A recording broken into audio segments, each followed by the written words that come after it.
bismillaahi raxmaani raxiim kulanti wacan oo wanaagsan daawadayaal meel kastoo aad joogtaan kusoo dhawaada barnaamij gaar ah oo aanu idinkaga diyaarinay kulan isboorti oo ka dhacay magaalada Copenhagen ee wadanka Denmark.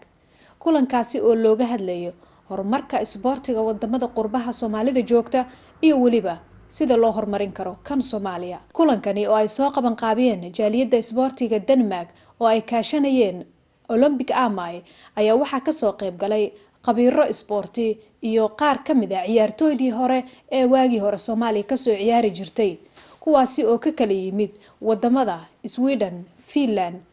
Ingiriiska, Jarmalka, Switzerland iyo wadankan Denmark. Kulankani oo ah kulan sanadle ah oo sanadkiiba mar ay isugu yimaadaan jaaliyadaha isboortiga ee wadamada qurbaha ayaa runtii waxaa looga hadlayay waxyaabaha lagu horumarin karo isboortiga Soomaaliya. Haddaba furitaankii kulanka ayaa waxaa ka hadlay gudoomiyaha qabanqaabada Cabdiwahaab Xasan Axmed Cabdiwahaab Dheere oo ka warbixiyay ujeedada kulanka. waxaan barnaamijkan ugu talagalnay inay ciyaaraha saaxiibtinimo dhammaan ciyaartooyda hore oo ka yimid wadamada Sweden iyo England oo kala saaray Sweden iyo Wembley iyo Denmark laba koox ka socotay ciyaaraha oo kulan saaxiibtinimo ah iyo barnaamij kale oo workshop ah oo maanta aan fadhino goobtaan fadhino oo qoseeyo sidee loo horumarin karo dhalinyarada isboortiga ee qurbaha ku nool. inaan wax yar celiyo idin xasuusiyo 1978 markii la furay garoonka kubadda cagta ee Saade Muqdisho oo Shiineysku dhisay oo qaada 50,000 iyo in ka badan galabtaas ciyaartii ugu horeysay waxaa wada dheelay xulka juniorka qaranka Soomaaliya iyo dalka Shiinaha. waxaan rabaa gooshii ugu horeysay ninkii dhaliyay taas waxa waaye idinka nadiidayna waa su'aal ma inta jadwal inta socda Soomaaliya u dhaliya waa kibraan alas waxuu naga dhaliyay oo Soomaaliya ka dhaliyay qaraar hasaate ciyaartii daqiiqada ka bacdi waxaa macalinka weyn Maxamed Ismaaciil oo wada taqaanaan oo caawa dhinacayga fadhiyo ayaa wuxuu u bedelay saddex gool ciyaartaas oo kusoo gabagabowday 3-1 marka waxaan rabaa in hortiina keeno idinkoo mahadsan ila soo dhaweeya Maxamed Ismaaciil ma ku dara idinka waxaan u hambalyeeyaa dadka maamulka dadka intaas oo ciyaartay iyo intaas odayaal isu keenay runtii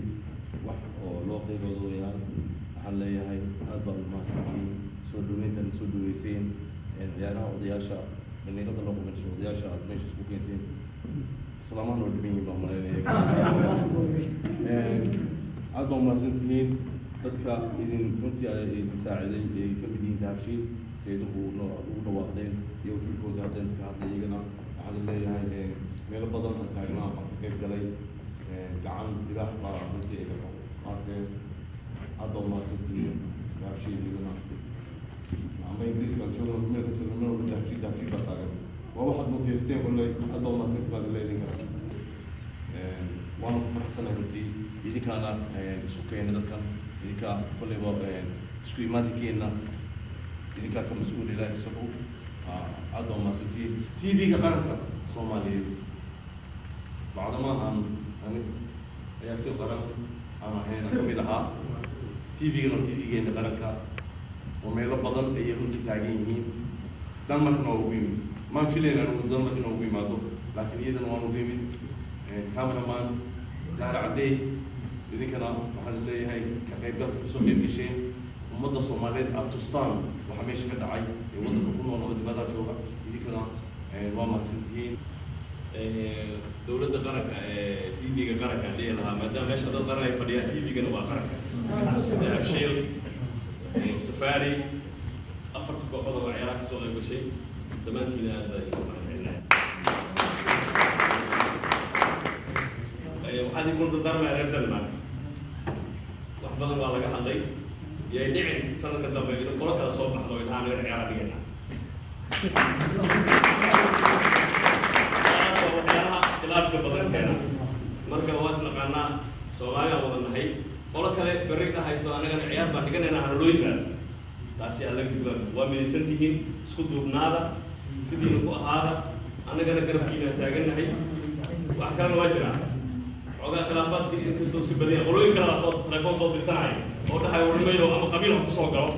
ama si kala ku soo galo anaga waxaan rabnaa waxaan ka soconaa isla xaafadaasi waxaan rabnaa inaan imaano khilaafaadka yareeya kooxihii waa u baahanay in noo bataan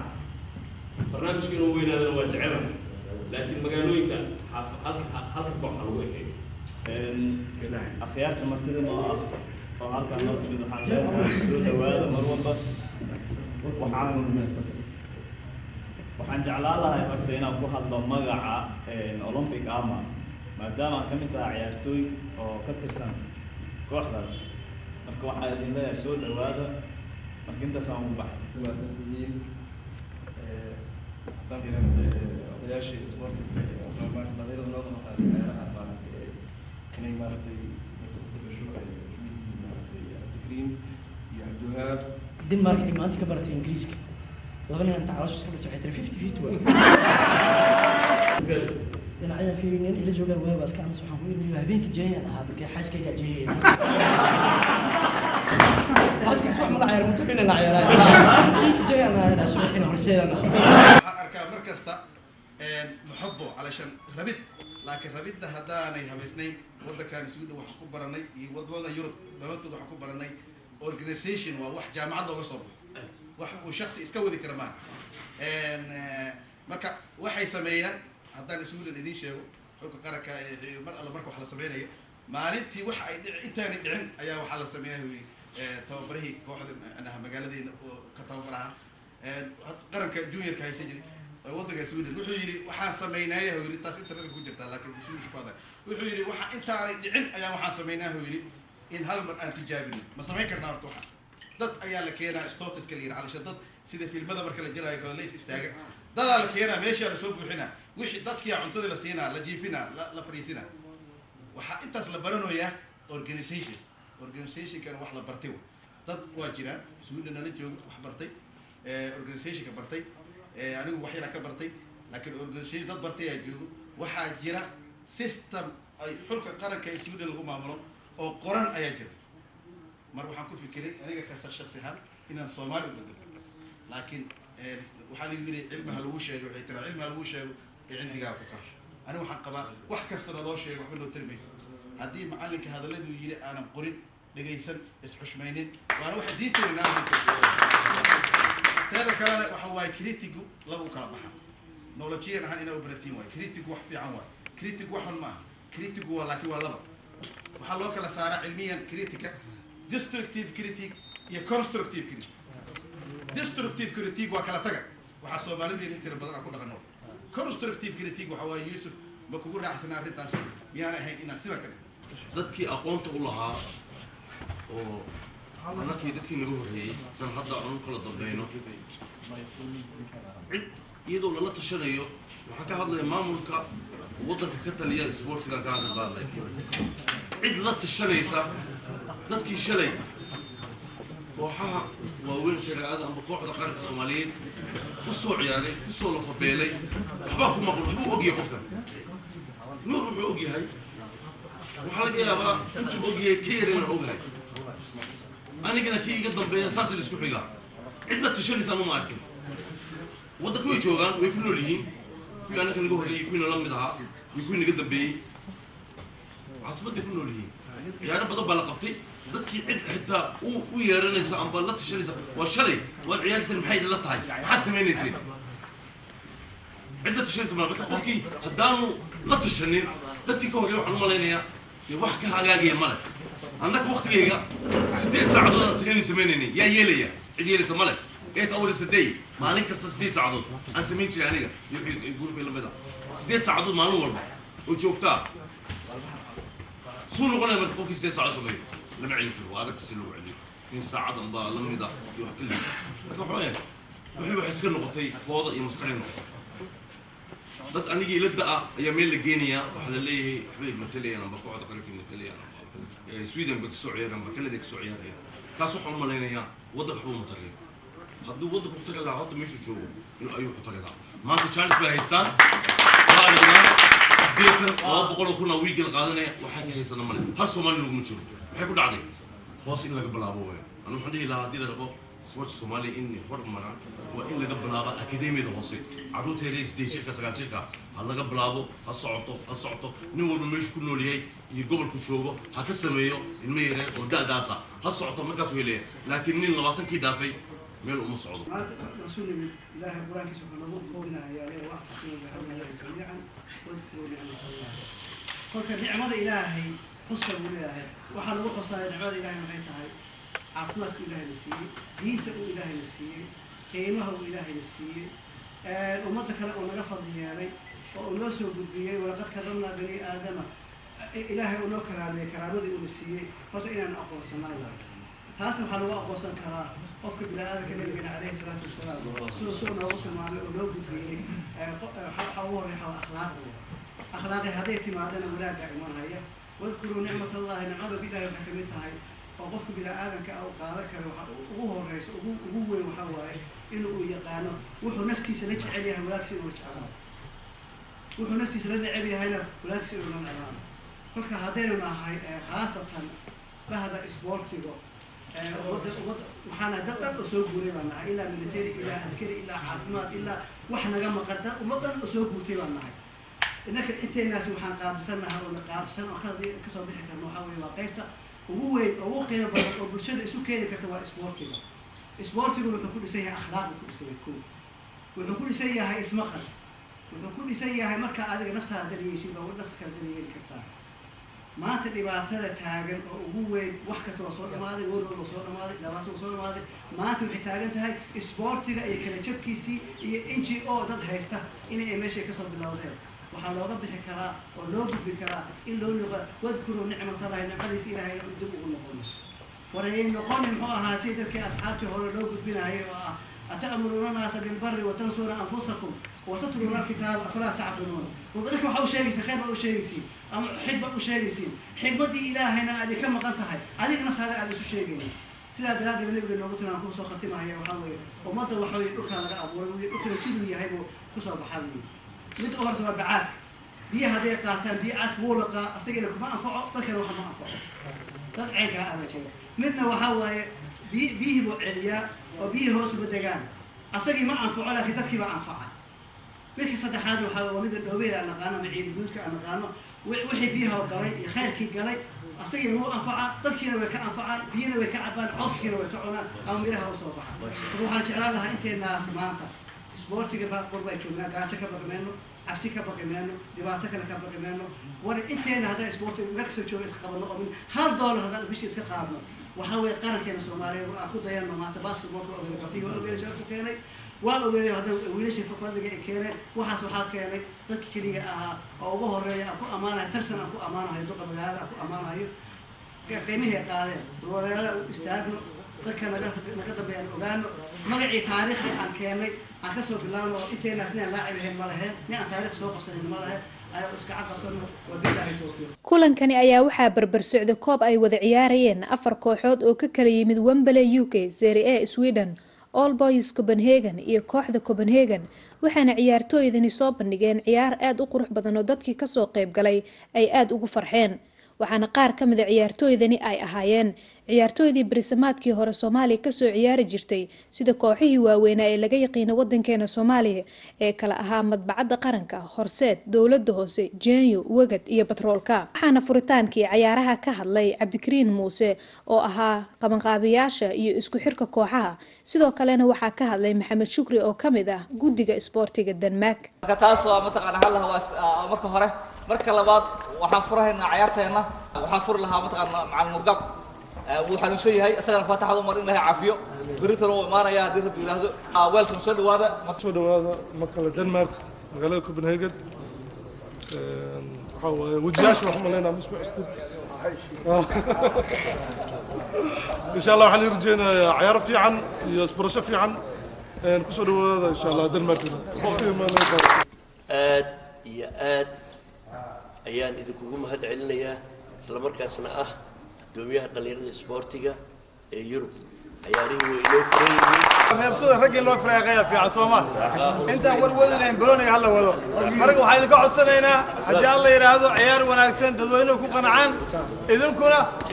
meesha waxaan u nimid isbarasho waa saqaaran intiina badan waxaan iska codsanaynaa ciyaar wanaagsan saaxiibtinimo leh ilaahay saansha soo qaadeen rajir xasanaad hadii ku bedelo walayna maaragtay marka waa markii ugu horreysay Denmark aan nimaado maadaama ay qabatay 2013 marka hore waxaan ugu mahadcelinayaa maamulka ururka Olympic ama iyo Maxamed Shukri qabaqaabadii noo qabeeyeen maaragtay waa ku faraxsanahay inta kulanka uu socday waxaanu la kulannay qaar ka mid ah qabiiro isboorti oo ka soo qayb galay kulanka waxaanu wareysanay Nuur Suufi Maxamed Nuur Gaab oo isagu ka mid ahaa ciyaartooydii qaranka u soo ciyaartay 7meeyadii waxaana Nuur weydiinay heerarkii kala duwanaa ee isboortigu soo maray iyo taariikh nololeedkiisii Gaab waxa lagu bixiyay yaraanteeda loo leeyahay waa yaqaanay Gaab nin Gaab waa leeyahay yaraanta leeyahay isboortigu soo gashay ma intaan soo galay ciyaarihii suuqay farahay markaas kadib waxaan arday baan ahaa markii dambe waa markii gooyay ardaydii waxaan u gooyay xagga ciyaaraha u gooyay marka waxay qaadatay kooxda Munishibi Munishibi soo dhigay arday marka ilaa sidoo kale waxaanu la kulannay inta uu socday barnaamijka looga hadlayo horumarinta isboortiga ee Copenhagen ka dhacay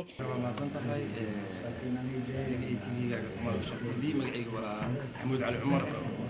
بلا أنتي تاريخنا كذا كذا هلا أنا قبل كذا رأيرانتي كوحدة بعد قرنك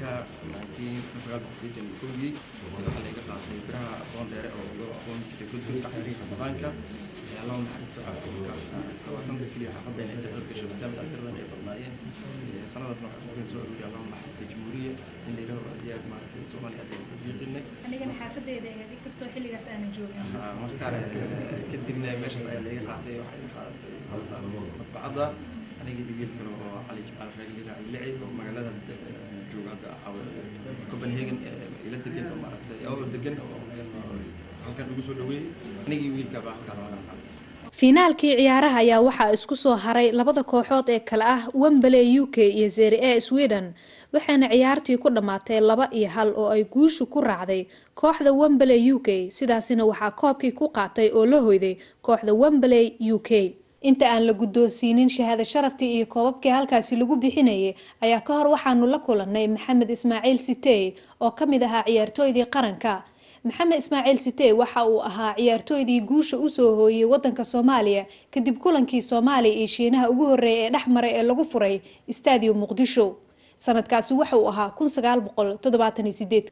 haddaba Maxamed Ismaaciil Sitey waxa uu ka warbixinayaa taariikh nololeedkiisii iyo heerarkii kala duwanaa ee uu soo maray isboortiga Soomaaliya iyo haatan isboortiga Soomaaliya sida lagu horumarin karo wallahi wax hortaagan hadda amba Soomaaliya ahaan la takooreen loo diiday ma jiraan laakiin in wadadii loogu talagalay amba ciyaartooydan hadda Afrika ka socda wadamada aan dariska nahay oo maanta kooxaha waaweyn ee Yurub oo ciyaara annaka wax noo diiday male laakiin annaka isku diidnay annakii ayaa isku diidnay waxaan isku diidnay de wadadii loogu talagalay oo ninkan soo maray amba ay soo mareen ayaana gacantiiba ku hayninba kuma hayno okay adigoo soo koobay wadada sidee lagu heli karaa waxaa lagu heli karaa hadda for example Soomaalida ciyaaraha lagu qabtaa xagaaga meel kasta lagu qabtaa Canada la tagaa Sweden baa la tagaa Ingiriiska lafteeda lagu qabtaa meesha lagu qabtaa ciyaaraha qabuubaha la qabtaa dadka ka qayb galaya waa dad waaweyn runtii ma ahan aniga kama soo jeedo amba hal joojiye maliyi ha socoto laakiin waxaan rabaa in lagu dub abuuro taasoo socota in la abuuro kuwa yaryar in naftooda la isku keeno oo meelahan la keeno iyagoo 10 jira moral loo oo wax la tuso oo waxa ka soo baxay markaa ha dadkii oo dhan waa badan dadkii oo dhan wada xumaan karaan boqolkii baan ku yiri haddii labaan ka helno amba midaan ka helno boqol ka soo ciyaartooy Soomaaliyeed min ka helno oo 10 jira waxnu maleynay faa'iideyn oo tahay marka waxaan ku heli karnaa inaan hoos arko bilowno hoos haddaan laga bilaabin 10 sanadood Canada la tagayay 15 sanadood Sweden baa la tagayay wax ay ziyaadinayso sportiga Soomaaliyeed kor ugu qaas haba yaraatee malaha mana la sugayo sababtu waxay tahay in iska ciyaaro oo Soomaaliyeed isbartaan oo meel isku yimaadaan mooyaane laakiin in lagama yaabo inuu sugo nin 20 jira oo Sweden tagay ama Canada tagay inay naadiyada Yurub ay qaataan lagama yaabo. gabagabadii waxaa la guddoonsiiyey kooxihii galay kaalinta koowaad iyo labaad waxaana kaalinta koowaad galay kooxda Wembley UK oo iyadu 2-1 kaga badisay Serie A Sweden. sidoo kale waxaa la guddoonsiiyey bilado ciyaartooydii soo bandhigtay ciyaar wanaaga sida goolhayihii ugu fiicnaa iyo ciyaartooydii ugu gool dhalinta badnaa. intaasi kadib ayaa waxaa la guddoonsiiyey shahaado sharaf gaar ah TV-ga qaranka Soomaaliyeed qaybtiisa Denmark. kulankani oo socday muddo 3 cisho ah ayaa sanadkiiba mar waxaa lagu qabtaa mid ka mid ah wadamada Yurubta. sanadkanna waxaa lagu qabtay magaalada Copenhagen ee wadanka Denmark waxaana ka soo qayb galay qabiiro ka kala yimid qaar ka mid ah wadamada Yurubta. waxaana taageerayay shirkadda Dahabshiil iyo qaar ka mid ah ganacsada Soomaaliyeed ee magaalada Copenhagen ee wadanka Denmark oo ay ka mid yihiin Safari Shop, Shabeelle iyo Mama Africa.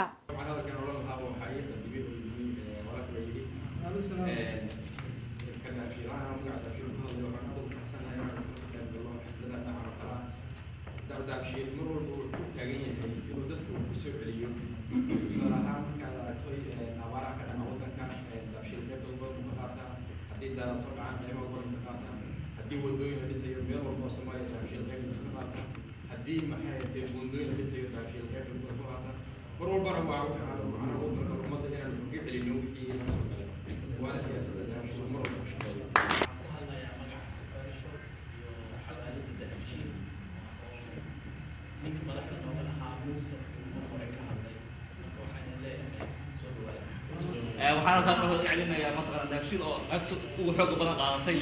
barnaamijkan waxaa jirta ganacsato kale oo iyadoo caawiya ayaga Shabeelle ka shop afka shop marka iyo qaydaan ka qadinayno nolosha marka gabigood aad uga mahadcelinayaa ganacsatada dhan oo mataqaana Denmark